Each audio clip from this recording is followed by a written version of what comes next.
le mardi, sauf cette semaine, parce qu'ils vont monter des articles pour l'Association des fermiers chrétiens. Puis Joanne, elle va terminer là, au mois de mai les 7 églises de l'Apocalypse. Un groupe pour les femmes le jeudi à 1h30. Bien. Les enfants, êtes-vous prêts pour aller à vos classes? Oui? On va prier pour vous autres. Ça se passe bien. Seigneur, merci pour les familles qui sont avec nous, pour les enfants que tu nous as amenés. On te prie, Seigneur, de prendre soin de chacun d'eux. On te prie pour les moniteurs, qu'ils soient remplis de ton Saint-Esprit, dirigés par toi, et que le cœur de chacun des enfants soit touché et soit convaincu de ta résurrection et de l'amour et de la vie éternelle qui est en toi. Attire chacun d'entre eux à toi, on t'en prie. Et on te demande, Seigneur, d'ajouter d'autres enfants, d'autres familles, et particulièrement des adolescents, qu'on ait un groupe d'ados. On t'en remercie au nom de Jésus. Amen.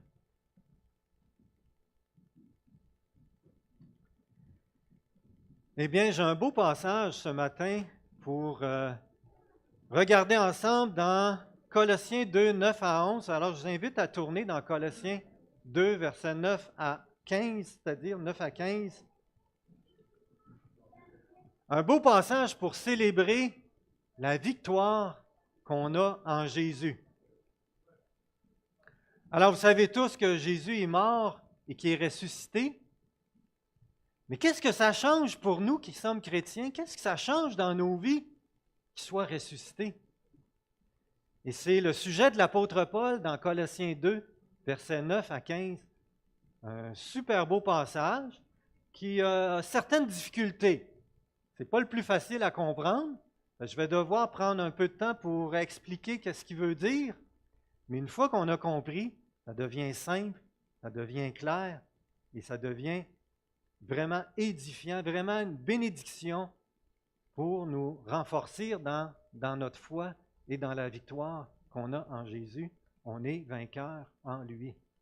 Alors, juste avant de lire, on va prier pour la prédication de ce matin. Seigneur, ta parole est tellement extraordinaire, elle est vivante, elle est puissante, elle est agissante. Nous te prions de la rendre agissante par ton Esprit Saint dans nos cœurs.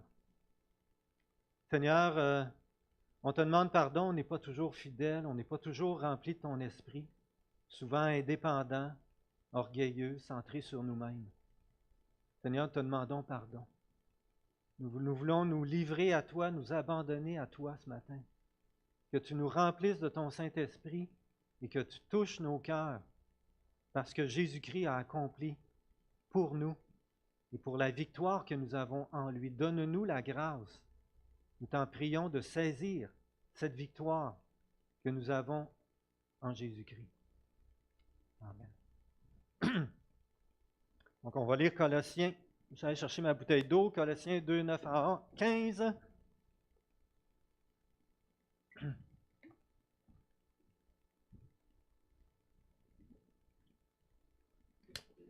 Car en lui habite corporellement toute la plénitude de la divinité. Et vous avez tout pleinement en lui, qui est le chef de toute principauté et de tout pouvoir. En lui, vous avez été circoncis d'une circoncision qui n'a pas été faite par la main des hommes, c'est-à-dire le dépouillement du corps de la chair, la circoncision du Christ. Enseveli avec lui par le baptême, vous êtes aussi ressuscités en lui et avec lui par la foi en la puissance de Dieu qui l'a ressuscité d'entre les morts. Vous qui étiez morts par vos offenses et par l'incirconcision de votre chair, il vous a rendus à la vie avec lui en nous faisant grâce pour toutes nos offenses. Il a effacé l'acte rédigé contre nous et dont les dispositions nous étaient contraires. Il l'a supprimé en le clouant à la croix. Il a dépouillé les principautés et les pouvoirs. Il les a publiquement livrés en spectacle, en triomphant d'eux par la croix. Le message de Jésus-Christ est essentiellement le message de la croix. Jésus qui est mort pour nos péchés, qui a donné sa vie sur la croix et qui a payé pour toutes nos offenses afin de nous sauver. Les apôtres ont insisté beaucoup sur Jésus-Christ crucifié. Ce message est central à la bonne nouvelle, mais ça ne s'arrête pas là. Dans Romains 4, Paul écrit « Livré pour nos offenses et ressuscité pour notre justification ». La bonne nouvelle de l'Évangile, c'est aussi que le tombeau est vide et que Jésus est vivant. Presque tous les livres du Nouveau Testament mentionnent la résurrection de Jésus-Christ comme étant le gage de la vie nouvelle qu'il nous a donnée et de la résurrection qui nous attend. Je vous donne quelques exemples. Dans Romains 8, qui les condamnera? Christ est mort, bien plus, il est ressuscité, il est à la droite de Dieu et il intercède pour nous. La Bible annonce le retour de Jésus-Christ où il va juger les vivants et les morts. Et dans ce jugement-là, ceux qui ont cru en lui ne seront pas condamnés. Et encore, non seulement cela, mais dès maintenant, il intercède pour nous. Romains 8,11, c'est si l'esprit de celui qui a ressuscité Jésus d'entre les morts habite en vous, celui qui a ressuscité Christ d'entre les morts rendra aussi la vie à vos corps mortels par son esprit qui habite en vous. Son esprit habite en nous, eh bien, la même puissance qui a ressuscité Jésus d'entre les morts peut avoir la certitude que nous allons ressusciter par lui. 1 Corinthiens 6, 14, « Et Dieu qui a ressuscité le Seigneur nous ressuscitera aussi par sa puissance. » Des beaux passages, magnifiques passages. Et celui qu'on vient de lire dans Colossiens élève la personne de Jésus-Christ et ce qu'il a fait pour nous, qui est extraordinaire. Il y avait des chrétiens dans l'Église de Colosse, à qui Paul s'adresse, qui remettaient en question la pleine divinité de Jésus-Christ. Pour eux, ils pensaient, puis influencés par leur religion qu'il y avait avant, ils étaient influencés de penser que Jésus, c'était un ange puissant ou un intermédiaire juste au-dessus des anges, qui était à peine plus puissant que les anges. De même, notre société ne remet pas tellement en question le fait que Jésus a existé, qui a été un homme extraordinaire, un homme de paix, un grand sage, quelqu'un d'inspirant. Mais notre société ne reconnaît pas que Jésus est Dieu et encore moins son autorité. Bien, le verset 9 déclare avec force et clarté, je le remets, non, je ne l'ai pas à l'écran, déclare avec force et clarté, il n'y a pas de verset plus clair dans la Bible pour affirmer la divinité de Jésus-Christ. En lui habite corporellement toute la plénitude de la divinité. Pas juste un petit peu, toute. Ça me faisait penser à, quand j'étais jeune, Angèle Arsenault avait fait une chanson « Je l'ai toute, la divinité. Je l'ai toute, pas juste des petits bouts. » Ben, Jésus, il pourrait la chanter. Il l'a toute, la divinité, pleinement, dans toute sa plénitude. On ne peut pas avoir plus clair que ça. Au verset 10, et là, Paul, il va dire « Et vous avez tout pleinement en lui. » Jésus, il a toute la divinité et par l'Esprit, nous avons tout pleinement en lui. Puis dans les versets qui vont suivre, il va expliquer dans 4 domaines en quoi on a tout pleinement en lui, on est victorieux en lui.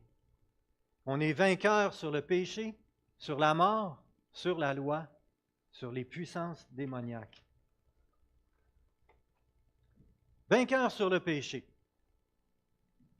Alors Paul va reprendre que l'expression « en lui », le fait de m'être repenti de mes péchés et d'avoir mis ma foi en ce que Jésus est mort à ma place sur la croix, qui a subi ma condamnation pour me sauver, pour que je sois pardonné de mes péchés puis que j'ai la vie éternelle.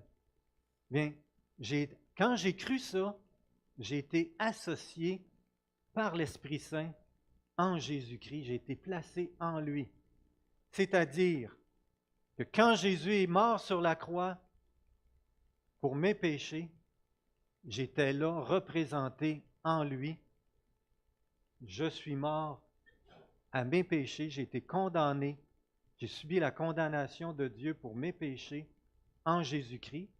Puis quand Jésus-Christ est ressuscité, bien, je suis ressuscité avec lui pour être une nouvelle créature. Et il m'a donné son esprit, l'assurance de la vie éternelle.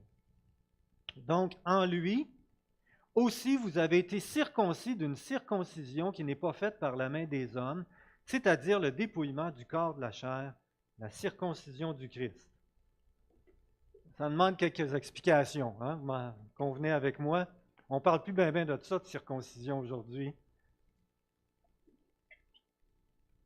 Alors, c'était le signe de l'alliance faite avec Abraham. Dieu a fait une promesse à Abraham qu'il allait être le père d'une multitude de nations, qu'il allait, à travers sa descendance, se constituer un peuple. Et le signe que ce peuple-là lui appartenait à Dieu, que Dieu a demandé, c'était la circoncision. Mais là, avec l'Évangile, il y a plusieurs personnes d'origine non juive qui devenaient chrétiens. Les chrétiens d'origine juive, eux autres, ils disaient, ben, hey, il faut qu'ils se fassent circoncire, eux autres là aussi. Quand un non-juif se faisait juif, peu importe son âge, il devait être circoncis pour appartenir au peuple, pour faire partie du peuple juif. Mais eux autres, ils disaient, mais pour être chrétien aussi, ils doivent faire la même chose. Alors, ça a été le sujet d'un grand débat dans le début de l'Église chrétienne. Et dans Acte 15, on lit que la question a été tranchée. L'apôtre Paul la résume dans Galates 6,15. Il dit, « Ce qui compte, ce n'est pas la circoncision ni l'incirconcision, c'est d'être une nouvelle créature. » Parce qu'il dit, ce qui est important, c'est pas d'être, puis il va le dire entre autres dans Romains 2, 28, il va dire que la circoncision qui est importante, c'est celle qui s'opère dans le cœur par l'Esprit Saint et non pas celle qui est faite dans la chair, dans le corps.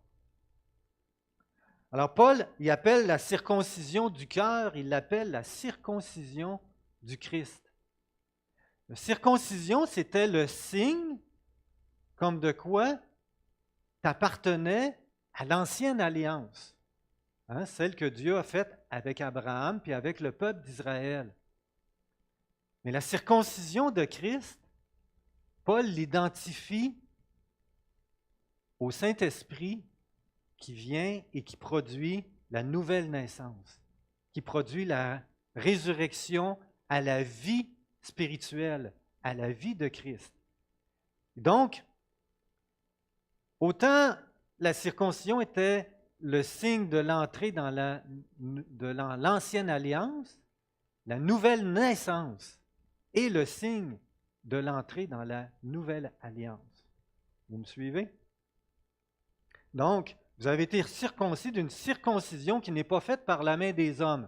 Mais non, elle est faite par l'Esprit Saint, c'est-à-dire le dépouillement du corps de la chair. Qu'est-ce que c'est ça, cette expression-là? Bon, premièrement, dans les écrits de Paul, la chair réfère à la partie de notre être qui est soumise à la domination du péché. Le péché étant une puissance d'égarement et de rébellion contre Dieu. Une puissance d'égarement et de rébellion contre Dieu. Cette puissance-là agit dans la chair, qui ne réfère pas nécessairement au corps physique, mais à mon être qui n'est pas, sous la conduite de l'Esprit Saint. Alors, quand la domination du péché est comme un mauvais maître qui nous contrôle, puis quand on se convertit à Jésus-Christ, qu'on met notre foi en lui, ben, on change de maître. Du mauvais maître qu'on avait, la puissance du péché, on est placé maintenant sous un bon maître qui est le Seigneur Jésus-Christ. C'est-à-dire par la puissance du Saint-Esprit me libère de la domination du péché. Ainsi, le chrétien qui est né de l'Esprit ne peut ne plus se soumettre à la domination du péché, à la puissance du péché dans sa vie, mais peut être sous la domination du Saint-Esprit, être conduit par l'Esprit Saint, puis la puissance de l'Esprit agit dans sa vie. Ainsi, quand Paul dit qu'on a tout pleinement en Jésus-Christ, il veut dire par là que par la puissance de l'Esprit Saint qui agit en nous, on peut avoir toute la victoire sur tous les péchés, sur la puissance du péché qui agit en nous et sur tous les péchés qui s'expriment, qui se manifestent dans nos vies. Non seulement sur le péché, mais aussi sur la mort. Toutes les nations, tous les êtres humains de toutes les nations se sont préoccupés et se sont inquiétés de la mort et surtout de qu'est-ce qui se passe après la mort. Un sujet de peur, de crainte, d'inquiétude. Alors, bien, Jésus, en ayant ressuscité d'entre les morts, il a démontré qu'il avait la puissance de vaincre la mort et que, en nous faisant naître à la nouvelle vie, qu'il nous assure de la même puissance pour vaincre la mort. On lit le passage, enseveli avec lui par le baptême, vous êtes aussi ressuscités en lui, encore là l'expression en lui, et avec lui, par la foi en la puissance de Dieu qui l'a ressuscité d'entre les morts.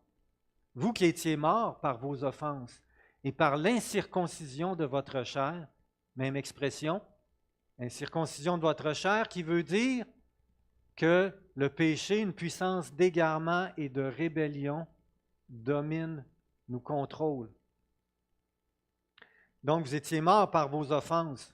Ça, c'est les fruits, la nature pécheresse, et par l'incirconcision de votre chair, la nature pécheresse, mais il vous a rendu à la vie avec lui.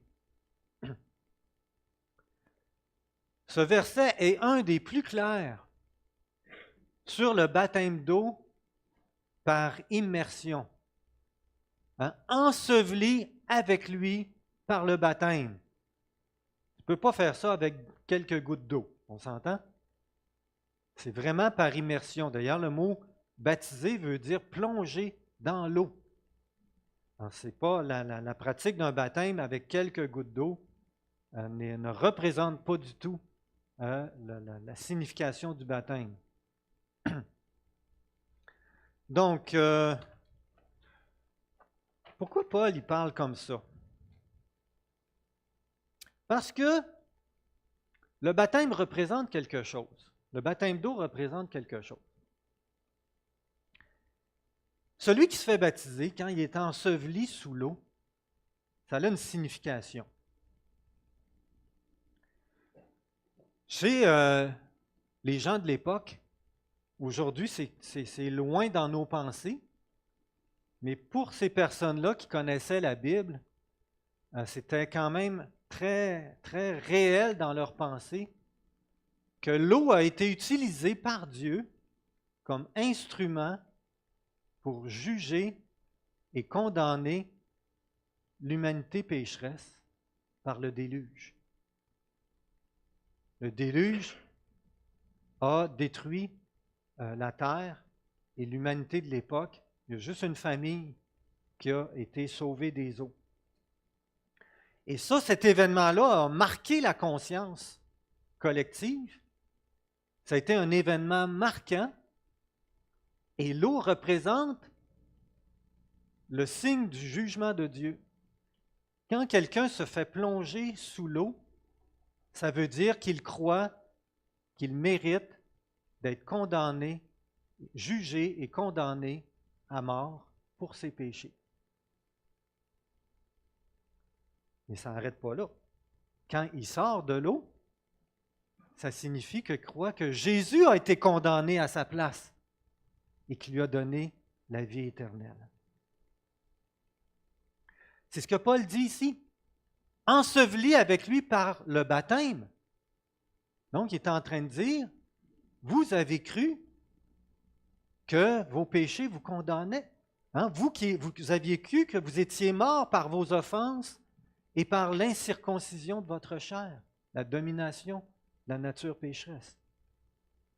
C'est ce qu'il est en train de dire, mais il dit ça n'arrête pas là. Vous êtes aussi ressuscités en lui et avec lui. En ayant mis votre foi en Jésus-Christ, vous êtes devenu une nouvelle créature.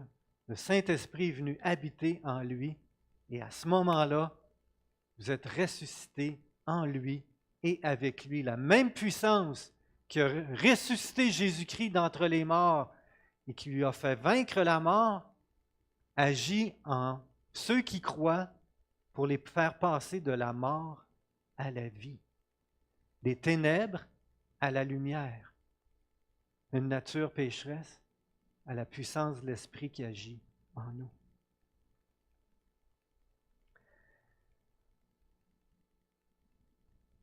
Donc, Paul, il parle encore du baptême du Saint-Esprit ici, ressuscité en lui, à la circoncision du Christ dans le cœur. Et qu'est-ce qui fait ça? Est-ce que c'est le baptême d'eau, le fait d'être baptisé dans l'eau, qui nous fait passer de la mort à la vie? Bien, il nous le dit ici, c'est par la foi en la puissance de Dieu qu'il l'a ressuscité d'entre les morts. Ce n'est pas le baptême, ce n'est pas le rituel qui fait passer de la mort à la vie.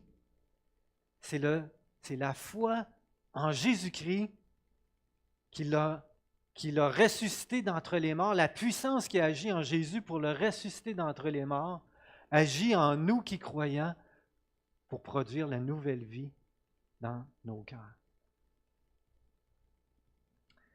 C'est ce que confirme, ça s'accorde avec ce que Jésus lui-même a dit. Il a dit, en vérité, je vous le dis, celui qui écoute ma parole et qui croit à celui qui m'a envoyé. Mais pourquoi Dieu y a envoyé Jésus? Dieu a tant aimé le monde qu'il a envoyé son Fils afin que quiconque croit en lui ne périsse point, mais qu'il ait la vie éternelle. Jésus est venu pour nous sauver. Donc, celui qui croit en Jésus et qui le reçoit comme son sauveur personnel, il a la vie éternelle. Pas juste qu'il l'aura, il l'a dès le moment qu'il croit. Il ne vient pas en jugement. Quand Jésus va revenir pour juger les vivants et les morts, il ne passera pas en jugement. Mais il y a eu une résurrection qui s'est opérée. Il est passé de la mort à la vie.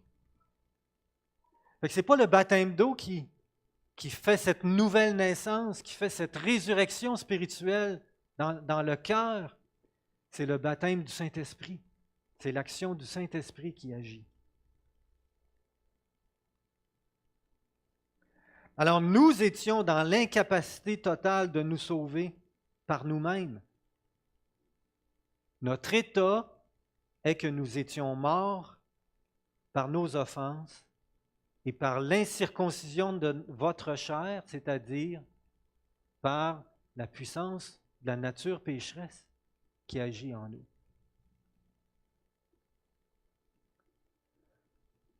Pour saisir le salut qui nous est offert en Jésus-Christ, pour recevoir la vie éternelle qu'il nous donne, il faut d'abord croire qu'on est mort spirituellement à cause du péché qui agit en nous. Et que je sois convaincu de mon état de perdition, c'est-à-dire, je suis convaincu que mes péchés méritent le jugement éternel et d'être condamné pour l'éternité. Si je ne suis pas convaincu de ça, ce que vous allez faire, c'est que vous allez ajouter Jésus comme un plus à votre vie naturelle. C'est-à-dire, vous allez rester, le risque, c'est de rester mort spirituellement, puis vous risquez d'ajouter Jésus comme une assurance tout risque. On prend une assurance au cas qu'il arrive un accident, un feu, afin d'être couvert, mais ça ne change rien à ma vie comme telle, je continue ma vie comme avant. On prend Jésus comme une assurance tout risque, qu'on ait un plus pour avoir la vie éternelle, mais sans réaliser, en réalité, je suis mort, et que si je ne me repens pas, je suis condamné pour l'éternité. Fait que si tu es ici ce matin, ça fait une semaine, des années que tu fréquentes une église, tu n'as jamais reconnu la puissance du péché qui agit en toi et qui fait en sorte que tu mérites de passer en jugement et la juste condamnation, tu vas avoir de la difficulté à saisir la vie éternelle, le salut, la vie éternelle qui t'est offert en Jésus-Christ et passer de la mort à la vie. Il faut le reconnaître. Moi, ça s'est passé quand j'ai pris conscience de certains péchés dans ma vie que j'avais faits, et je me suis dit, oups, je ne m'en vais pas au ciel avec ça. Impossible. Je vais être condamné pour l'éternité. Et là, j'ai crié à Jésus de me sauver. Avant ça, je croyais que Jésus était mon sauveur. Mais je ne réalisais pas. Vraiment important. Alors, par la foi, je reçois le salut et la vie éternelle.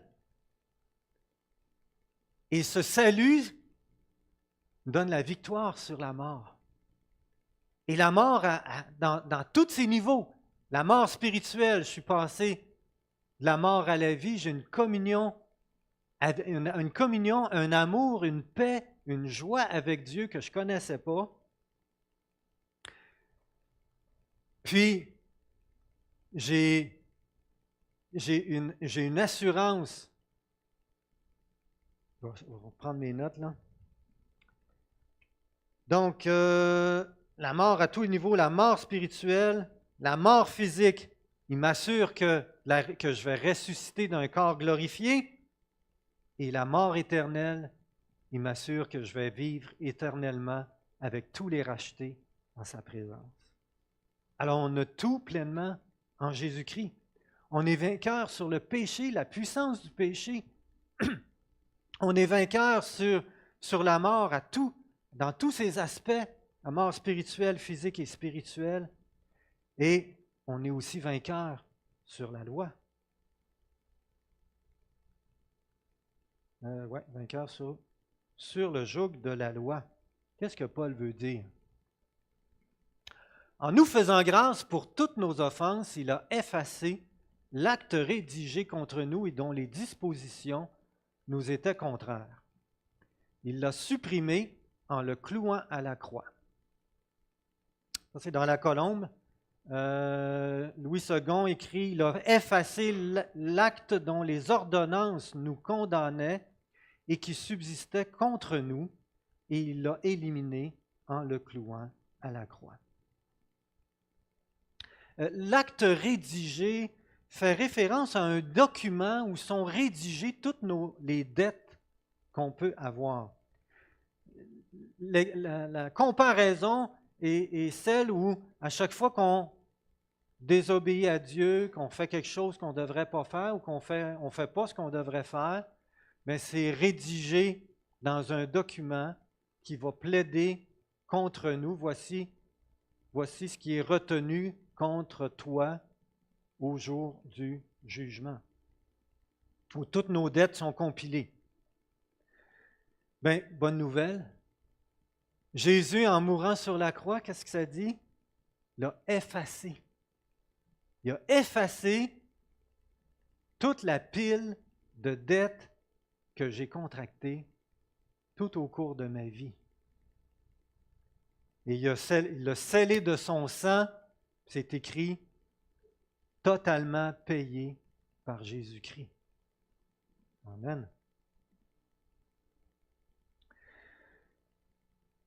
OK, la seconde dit, il a effacé l'acte dont les ordonnances nous condamnaient. Le mot ordonnance réfère aux lois, aux commandements de l'Ancien Testament. L'apôtre Pierre, il dit que l'Ancien Testament était un joug que nos pères et nous-mêmes, nous n'avons pas été capables de porter. C'est-à-dire,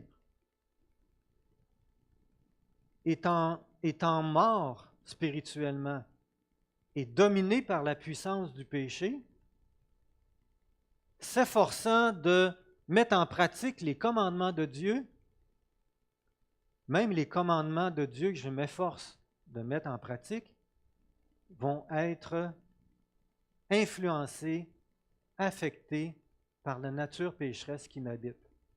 Si ce n'est pas dans le geste, ça va être dans le cœur, dans l'intention. Donc, même les bonnes choses, le bien qu'on fait, dans notre être naturel, eh bien, est affecté par la nature pécheresse. Donc, tout ce que les commandements de Dieu nous demandent, puis l'Ancien Testament nous révèle la nature de Dieu, nous révèle sa sainteté, nous révèle des choses qui sont essentielles, qu'on a besoin de connaître. Mais la loi de Dieu et ses multiples commandements nous faisaient porter un poids de condamnation. C'est-à-dire, malgré tous mes efforts, mes meilleures intentions, je ne peux les accomplir parfaitement. Et au lieu de me justifier, il accumule la pile, il ajoute sur la pile de dettes. Il en rajoute par-dessus. Donc,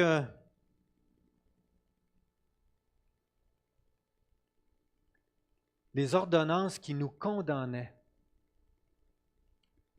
Mais ça, Jésus-Christ l'a éliminé en le clouant à la croix. Qu'est-ce que ça veut dire? C'est-à-dire qu'il nous a libérés du joug pesant de la loi. Dans Romains 7,6, Paul va dire, nous servons désormais sous le régime nouveau de l'Esprit et non plus celui de la lettre. C'est pas que la loi n'est pas bonne. C'est que le Saint-Esprit qui va agir. OK, là, mon effort ne doit pas être d'obéir aux commandements de Dieu. Mon effort doit être d'être conduit par le bon maître, non pas par la puissance du péché, mais par le bon maître. Et l'Esprit Saint qui va agir en moi va produire l'essence même de la loi. Il ne fera pas moins que la loi. Il va faire encore mieux. Fait que dans Matthieu 5, Jésus dit, tu ne commettras pas d'adultère, c'est ce que dit la loi. Mais Jésus dit, moi je vous dis, si tu convoites une femme dans ton cœur, tu as commis adultère avec elle. Fait que dans la loi, peut-être que je ne commettrai pas l'adultère. Mais l'Esprit, lui, il va garder mes pensées pures envers toutes les femmes. L'Esprit va faire encore mieux. Ce qui fait que je ne suis pas appelé à performer pour satisfaire toutes les exigences des commandements de Dieu. D'abord parce que Jésus les a parfaitement accomplis en mourant sur la croix. Il les a parfaitement accomplis de son vivant jusqu'à la croix. Puis, en portant ma condamnation sur la croix, il m'a libéré de cette exigence-là. Pas que j'ai pas à faire la volonté de Dieu. C'est que j'ai à être rempli de l'Esprit Saint et conduit pour faire sa volonté qui est bonne. Alors Jésus ne me demande pas de m'efforcer par moi-même d'observer parfaitement la loi de Dieu, ce qui m'est impossible. Mais il me donne un cœur nouveau qui veut faire sa volonté. Il remplit mon cœur, mon esprit de son Esprit Saint, qui est la puissance de Dieu pour être conduit dans tout ce que Dieu a préparé. La loi de Dieu est bonne pour mettre en lumière quand je m'éloigne de Dieu, quand je me détourne de lui, quand je fais quelque chose qui n'est pas correct. La loi est comme une clochette qui sonne pour me rappeler que, oups, là, je ne suis plus conduit par l'Esprit Saint. Là, je suis revenu dans ma chair. Mais la solution passe toujours par la repentance et la foi, afin de recevoir la plénitude du Saint-Esprit. Et l'Esprit Saint, c'est la puissance de Dieu, la même puissance qui a ressuscité Jésus d'entre les morts, va agir en mon cœur pour donner la victoire sur le péché et sur toutes les exigences qui étaient dans la loi. Ce qui veut dire que la circoncision, clouée à la croix. Respecter le sabbat, cloué à la croix. Respecter les règles alimentaires, le porc, pas manger de porc, pas manger de sang, respecter les fêtes juives, les nouvelles lunes. C'est toutes des questions que les premiers chrétiens ils se posaient. Donc, est-ce qu'on doit observer toutes les règles juives qui sont dans l'Ancien Testament? Eh bien, ça a été cloué à la croix. Ainsi, la repentance et la foi nous font naître à une nouvelle vie, et la repentance et la foi nous procurent la puissance de Dieu pour être vainqueurs sur le joug de la loi. Alors, j'ai été pendant des années à m'efforcer par moi-même d'essayer de plaire à Dieu puis de satisfaire à ses exigences. Et je peux vous le dire, je ne sais pas si vous avez probablement passé par là, c'est un joug qui est pesant, extrêmement pesant. Mais quand on s'abandonne à l'Esprit Saint et qu'on laisse diriger nos vies, mais c'est lui qui prend ça entre ses mains et il nous libère. Vainqueur sur le joug de la loi et sur les puissances démoniaques. Si vous avez pratiqué ou côtoyé la sorcellerie, l'occultisme, le satanisme, ou côtoyé des gens qui étaient là-dedans, vous savez qu'il y a des esprits méchants qui sont puissants, qui sont capables d'affliger des maladies, de faire peur, de faire même perdre la raison, de faire mourir, de provoquer des malheurs, des cataclysmes, susciter la haine et la guerre.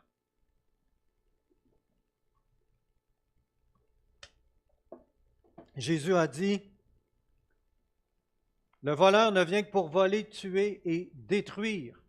Moi, je suis venu afin que les brebis aient la vie et qu'elle l'ait en abondance. » Les mauvais esprits sont méchants, séducteurs, trompeurs. Et ceux qui vivaient dans des milieux où c'était très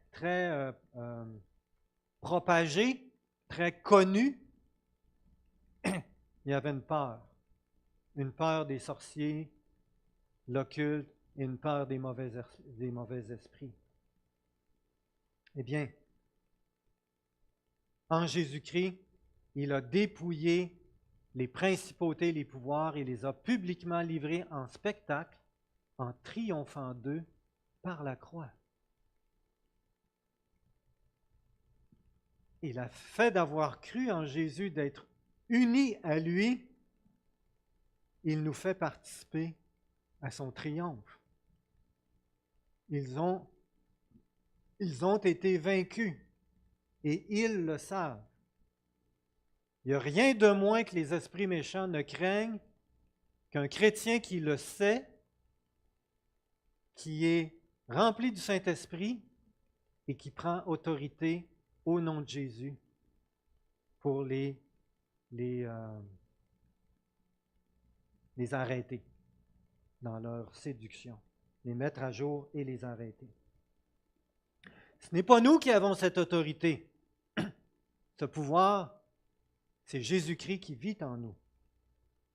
Ils ne peuvent rien contre nous, à moins qu'on soit désobéissant, rebelle, entêté, à moins qu'on fait des choses que Dieu interdit ou qu'on touche nous-mêmes à des choses occultes. Là, Dieu peut utiliser les esprits méchants pour nous corriger. Mais si nous confessons nos péchés et qu'on renonce aux œuvres du diable et qu'on demande à Jésus de nous libérer, eh bien, il va nous pardonner, il va nous délivrer. Parce qu'il les a déjà vaincus. Et il nous a déjà associés à sa victoire. Non seulement ça, il intercède pour nous. Malgré, quand on tombe ou qu'on a failli, Jésus intercède pour nous et il nous ramène, il nous relève. Il nous rend vainqueurs sur toutes les ruses, tous les stratagèmes de l'adversaire.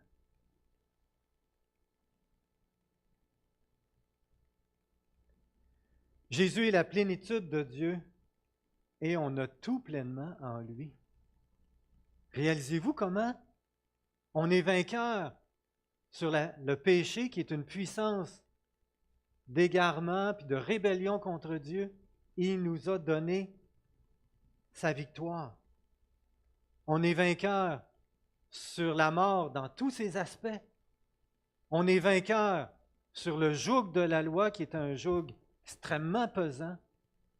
Et on est vainqueur sur toutes les puissances des esprits démoniaques. Alors, on n'a pas de raison d'être misérable comme chrétien, d'être affligé par certains péchés qu'on n'est pas capable de surmonter, d'être affligé par des ruses, des attaques de l'ennemi, d'esprits méchants, et pas capable d'être délivré, d'avoir des craintes de la mort, de qu'est-ce qu'il y a après, de rester dans nos craintes, de voir un joug pesant parce qu'on veut plaire à Dieu, puis que c'est donc pesant, puis c'est donc dur, c'est donc difficile la vie chrétienne. C'est pas ça. As-tu de la difficulté avec certains péchés? Que ce soit de l'amertume, des pensées qui n'édifient pas, des convoitises, des consommations. Tu es vainqueur en Jésus-Christ. Tu n'as pas d'excuse de continuer. Demande à Dieu pardon. Demande-lui de te relever, puis de te révéler la racine de ces péchés-là. Pourquoi que ça continue? Demande-lui la racine, puis confesse la racine à chaque jour. Demande à Dieu de faire la lumière, puis de te libérer par son Saint-Esprit. Tu vas le voir agir. As-tu peur de la mort? Comment tu vas mourir? De devoir rendre compte à Dieu pour tes péchés. Tu n'as pas l'assurance de la vie éternelle. Mais laisse-moi te dire que Jésus il a tout accompli pour que tu aies une paix qui surpasse toute intelligence dans ton cœur face à la mort. Tu aies l'assurance que tu ne passeras pas en jugement. Tu aies l'assurance de la vie éternelle. Demande-le lui. Demande-le lui. Demande-lui pardon d'avoir dirigé ta vie, d'avoir suivi tes propres voies. Et remets-lui ta vie pour qu'il la dirige dans ses voies à lui. Et il va te donner sa paix. Jésus a pris ta mort pour te donner sa vie. Saisis le pardon de tes péchés. Saisis la vie éternelle qui t'est offerte en Jésus-Christ. Puis ça va être réglé une fois pour toutes dans ton cœur. Troisièmement, tu n'as pas à performer et porter un joug pesant pour essayer de satisfaire les exigences de la loi de Dieu. Une parole qui m'a vraiment aidé à comprendre ça, c'est que Dieu ne peut pas t'aimer plus qu'il t'a déjà aimé en Jésus-Christ. Puis si tu pèches, si tu es tombé, Dieu ne peut pas t'aimer moins qu'il t'a déjà aimé en Jésus-Christ. Ça, c'est libérateur. Ça enlève le joug de performer ou le joug de culpabilité d'être tombé. Ça nous ramène à Jésus-Christ.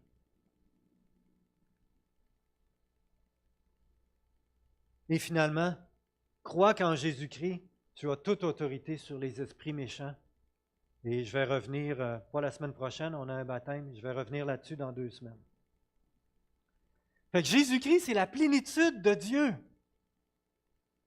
Et en lui, on goûte à cette plénitude-là, la divinité qui est en Dieu, par l'Esprit Saint qui nous a donné. La même puissance qui a ressuscité Jésus-Christ d'entre les morts agit en nous par son Esprit pour nous rendre vainqueurs sur le péché et la puissance du péché, sur la mort, tous les aspects de la mort, sur le joug pesant de la loi et sur les puissances des esprits méchants. Bien, rendons gloire à Dieu. Seigneur Jésus, c'est tellement extraordinaire ce que tu as fait pour nous.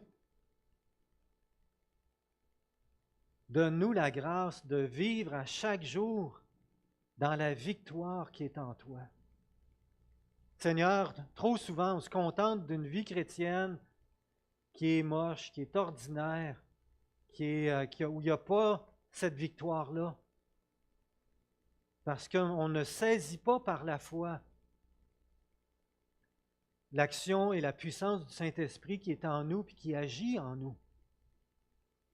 Seigneur, aide-nous à ne pas nous débattre seuls là-dedans, mais à venir à toi, à demander l'action de ton Saint-Esprit dans nos vies, dans tout ce qu'on a à faire, Seigneur, et à réclamer cette victoire qui est en toi. Seigneur, viens à notre aide, puis conduis-nous dans la prière pour qu'on puisse se repentir et goûter à cette paix, cette joie et l'action de ton Saint-Esprit qui vit et qui agit en nous. Merci Seigneur. Amen.